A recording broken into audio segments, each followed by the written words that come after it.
it is really interesting that they made this the start menu video. There's not...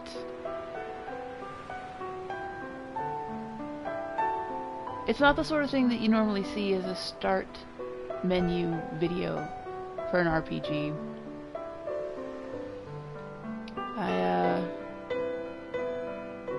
I mean, normally they show off the battle or like a lot of the story stuff that's going on, or that you can expect to go on. The Tales games always show off all the characters you're going to get in your party. The new one actually has some really, literally, rockin' music.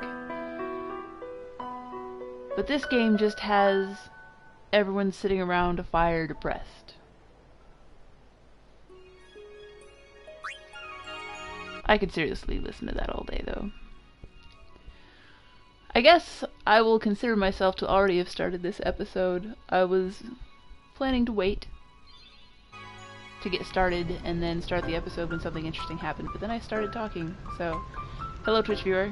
I will look at your comments next time I take a break, but for now I'm going to run through the Thunder Plains and probably get shocked a bunch because I no longer have the reflexes it takes to dodge lightning. I'm gonna start with Orin, because the guy in the middle does quite a bit of damage. I did some grinding, enough that I am no longer just in mortal fear of Riku's life failing to exist. But, you know, it's still not going to be just easy peasy battles. I could have set it up for that. But I wanted to get back to recording, because last time I recorded, I only recorded 2 episodes worth. So, here we are. I have ginger tea, and it's a good evening. I hope you're having a good time wherever you are, whenever you're watching this, including the person or persons who's watching it now. I had 2 comments with 0 people watching, and I don't really know how to process that. But anyway, alright, cheers. Yay! I love how his sword is actually on fire. It must have Flame Strike. Do I want Flame Strike here? I probably don't actually want that. Oh. Anyway, Riku, I'm taking her down Titus's path, so I'll have 2 accuracy fighters. It's gonna be good times. Oh dear, I don't remember who I was actually used. I did use him because I lanced him. I think I just need to use the ladies now. So you... Let's end this. Can poke him with your little Moogle.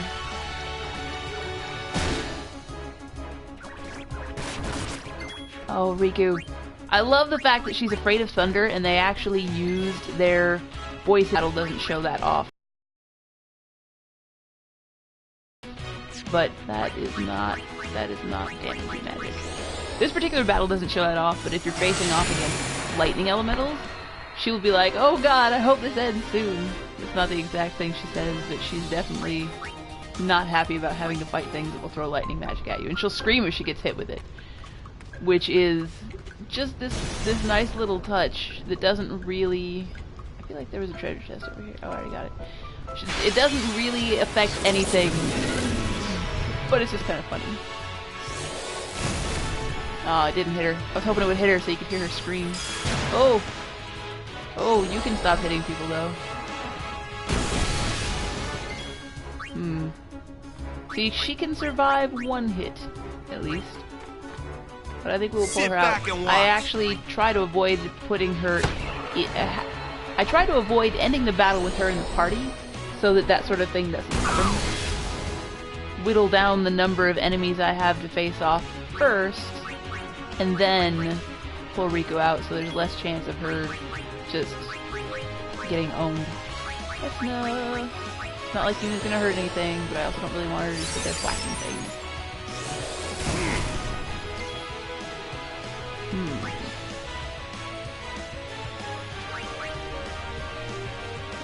Pull out Titus. I can change his weapon. Yuna, you can heal Kimari.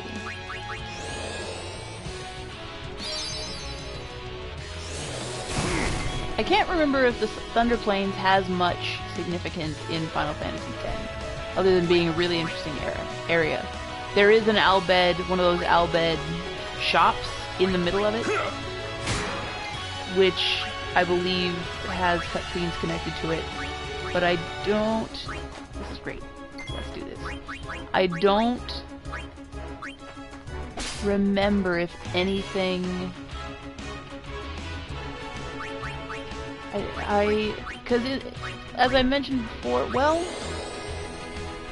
in the second game, the Thunder Plains is a place where a really, really big important thing happens.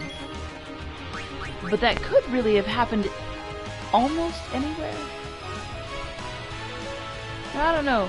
One thing that's interesting to note about this place is that it is a huge open area in the world where theoretically people could have settled away from the ocean, except, you know, all that thunder.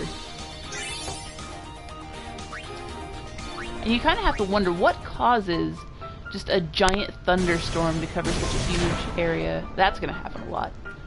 I definitely don't have reflexes for dodging those anymore.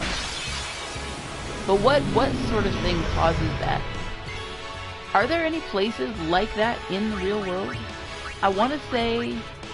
well, I want to say there aren't, but the truth is that I don't know of them.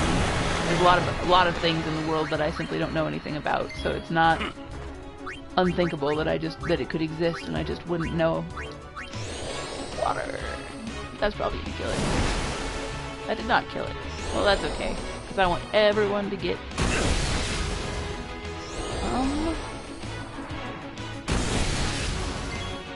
Yeah, you keep hitting Orin. You keep hitting the guy who has the most hit points out of everybody. Waka waka waka waka. I wonder if the Japanese version has his name be Waka, or if it's Waka. Because with the spelling W-A-K-K-A, if that's a transliteration from Japanese, then the pronunciation would be Waka, not Waka. I don't know. Thing I should look into. Or I should say I don't remember, because there was a point in time where I would have known, because I have actually played the Japanese version of this. At the time, my Japanese was not very good, though. It was definitely insufficient for being able to understand most things. I got some stuff out of it in terms of learning. I mean, because my Japanese, at the point that I played, I have no clue who's done things. I don't think she's done anything. At the point that I played this in Japanese the first time, my Japanese skills were good enough that I could tell that the localization for the English version was really good because there weren't any of the artifacts. The kinds of... I did miss someone. Who did I miss? It wasn't Riku, so I mean, I do care, but I don't care. I forget what you do with these cacti stones. Really nothing now. And of course I get knocked down again. You have a lower recovery period if you successfully avoid getting hit by those things. As I was saying, my Japanese was good enough that I could tell that the localization was really good because they didn't have things like... Well, for example, in English, if someone wakes up and they have no clue where they are, the thing we say is, "Where am I?" Whereas in Japanese, they say, "Koko wa doko desu ka?" And the short version of that is "Koko wa," if they don't actually finish the sentence. Like, so an English speaker would say, "Where?" and just kind of trail off. A Japanese person trails off with "Koko wa." Well, "Koko wa doko desu ka" translates to, "Where is here?" Or actually, more literally, "Here is where?" So, if... And that "here is" could be also taken as "this place is." So if you ever watch an anime and someone wakes up in an unfamiliar place and they say, "This place is," that's actually a bad translation. It should be translated as "where?" Because it's a case of, in that situation, Japanese people always say the one thing, and in that situation, English speakers always say the other thing. So even though the literal structure of the sentence is different, it actually means the same thing, and it should be translated, "Koko wa doko desu ka?" should be translated as "Where am I?" not "What is this?" I mean, you could use "What is this place?" But it's not, depending on the tone and context, I think in most cases wouldn't be as natural. But anyway, let's hear what this guy has to say about the history of the Thunder Plains. No, yes, definitely. Let's do it. Very well. Let me tell you about the crossing. Maybe this will answer my question about what purpose this serves, besides being A an long interesting time place. ago, this place was a traveler's nightmare. I can imagine. Plains of lightning, plains of thunder. Those who cross are torn asunder. Or so they used to say. Then a man by the name of Bilgan appeared. Using Machina, he built towers that served as lightning rods across the plains. Finally, travelers were able to cross in safety. Bilgan was building that tower over there when he was struck and killed by lightning.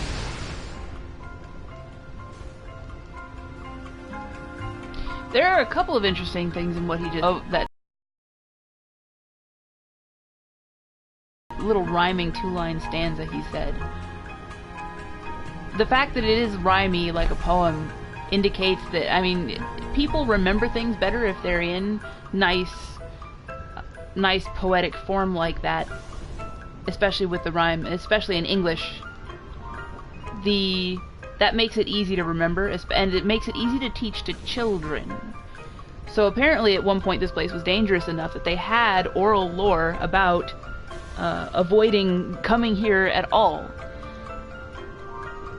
And I have to wonder if that little two-line stanza was it, or if there was more. What other old poetry do they have about dangers in the world that may not even be significant anymore?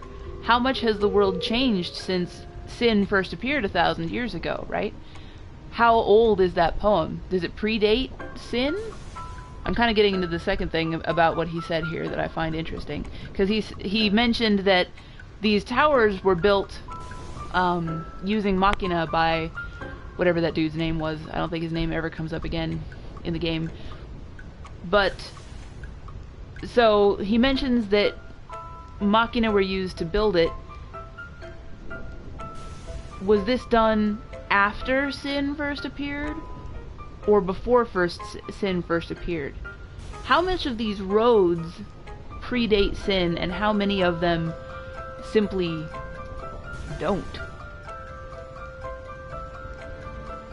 Interesting stuff. We kind of are left without the game leaves us without much in terms of a frame of reference to sort of gauge, you know, what exactly is the history of this world. We know that Xanarkand was destroyed by sin 1,000 years ago, and sin has been a problem since. We know that before the advent of sin, as it were, there were wars. There were definitely different nations of some kind that were at war with each other. We know that there are multiple races on this. I've got to change this weapon before I forget. Weapon. Is that what he's using now? How do I know what he's playing time? He is. Why do I have Fire Strike thing on him at all?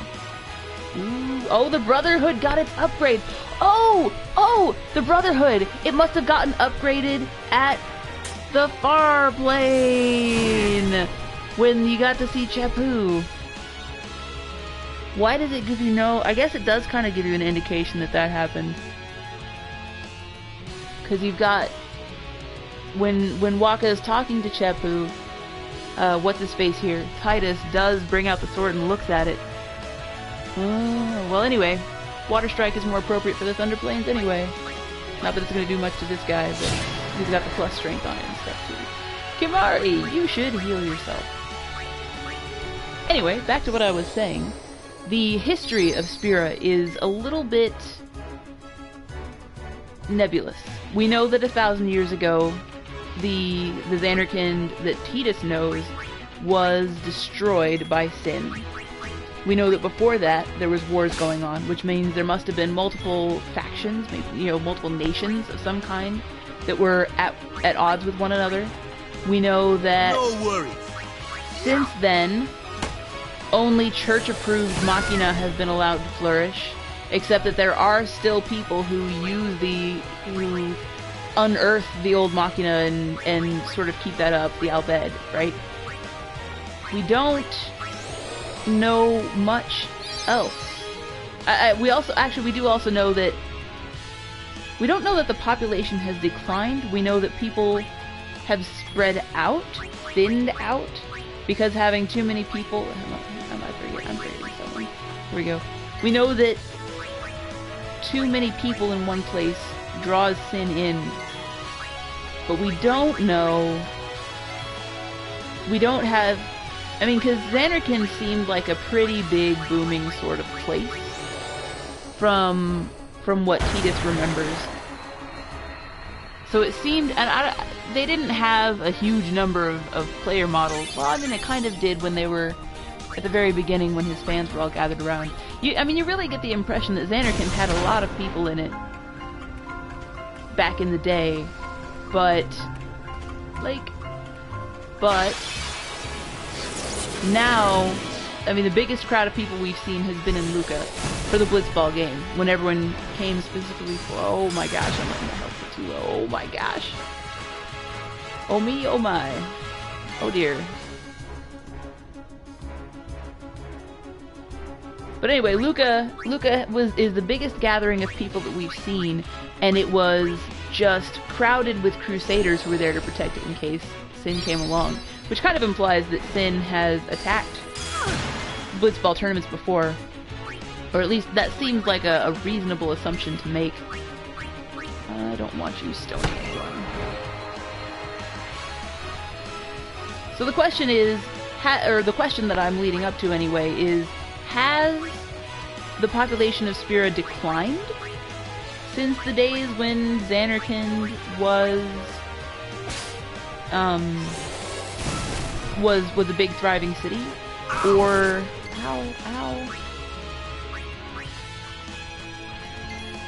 or has it just spread out and decentralized?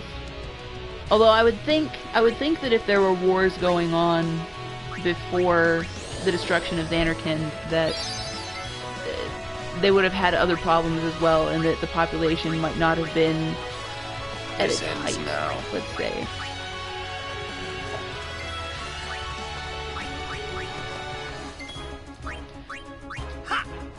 But yeah, there's a lot about Spira we don't know, and here's another question. Since it's been established that there is, in fact, a Xanarkand in Spira, because before, I mean, Tidus showed up not knowing what Spira was. And granted, in 1,000 years, people could have just started calling the world something different than what they called it when back in his day. But it's interesting to note that he came here and had no clue what Spira was, and it turns out that Xanarkand is in Spira.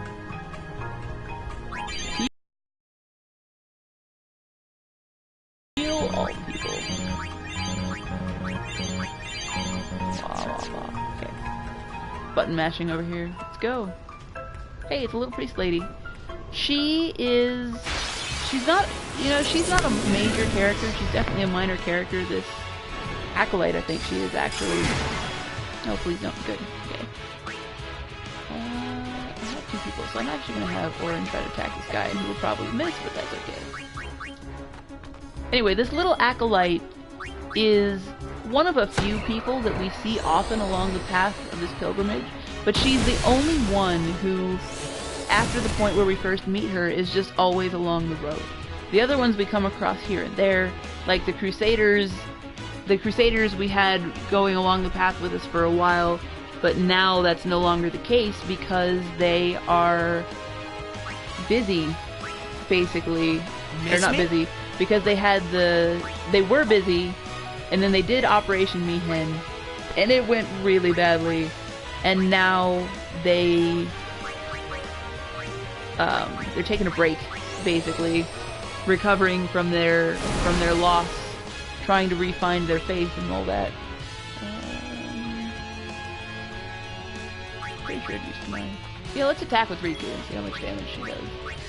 She's a weakling, but is she? Oh, she is. Apparently her accuracy is not quite up yet. See, she screamed!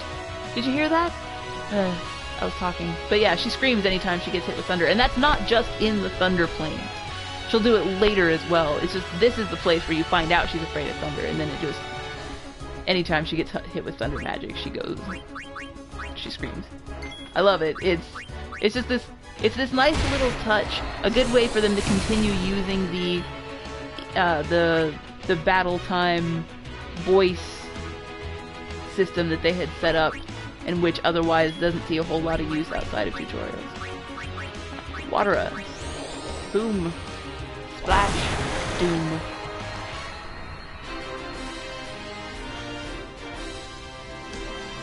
But yeah, now that we've had that explanation from... Oh man, I forgot the old man's name. We've had that explanation from the old man about...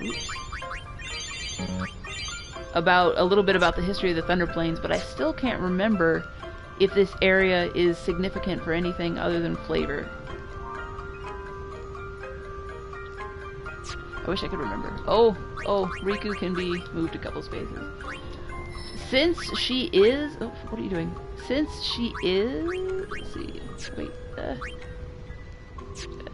Since she is so low in level, I am going to be taking... Raises magic. She's not really going to be using that over here, though. I do have quite a few level 1 spheres, though. Yeah, let's do it. We'll just go here. Actually, no, I won't. I don't really want to waste the movement on it, because she is so behind. But she is so behind, and that's why I am going to take time during recording to use up her sphere grid stuff. Ah yes, this little acolyte. She travels along with you. The Crusaders are with you at the beginning of the game, basically. They travel with you on the boat to Kilika, and then you see all the Crusaders gathered at Luca around the Blitzball tournament, protecting it, but also getting ready to move on to this big operation they've got where they're going to try to destroy Sin. And after that fails miserably, they move on a little bit to the next temple, where they end up deciding to take a break. And I believe they'll come back into the game later, but for now they're not with us. Whereas this acolyte, we first saw her on the road before that big operation, and she's still here. Like, she is, I believe, the one character who just follows along the road, like, goes along the road with us the whole time. She's always a little bit ahead of us. We'll see her and we'll talk to her, and then the next time we go somewhere, she's already there, hanging out, doing things. She was at the Crusaders thing as well. One of 4 members of the Church of Yevon who were there. There were the 2 Maesters, and then Yuna, because Seymour was like, you should come this way, and then her as well. But I feel like Seymour, the presence of the 2 Maesters was... shady is a word that I used during one of the episodes of that happening, but it's not the word I want to use now. Dirty is kind of the word I'm thinking of. Their presence was not, it didn't feel wholesome or holy in any kind of way. Yuna, like I said, Seymour was like, you should come over here, and she came, and partway through it she's like, oh, I shouldn't be here. She realized that. Whereas this little acolyte, whose name I cannot remember, her presence was the sort of presence you might expect from a priest at a military operation. She felt more like someone who was there for purposes of comfort and just support of her fellow man, basically. So yeah, she is... I don't know, she's not a major character in the game, and I don't even know that I would say she's an important character in the game, but in some ways she's a very human part of the game. Just this well-meaning priest who is wandering around and offering aid and support and as best she can, comfort to people who are in need. Yep. And I don't actually remember when I started this episode. I don't know how much time has passed, but I'm going to go ahead and stop this one here. So have a good one.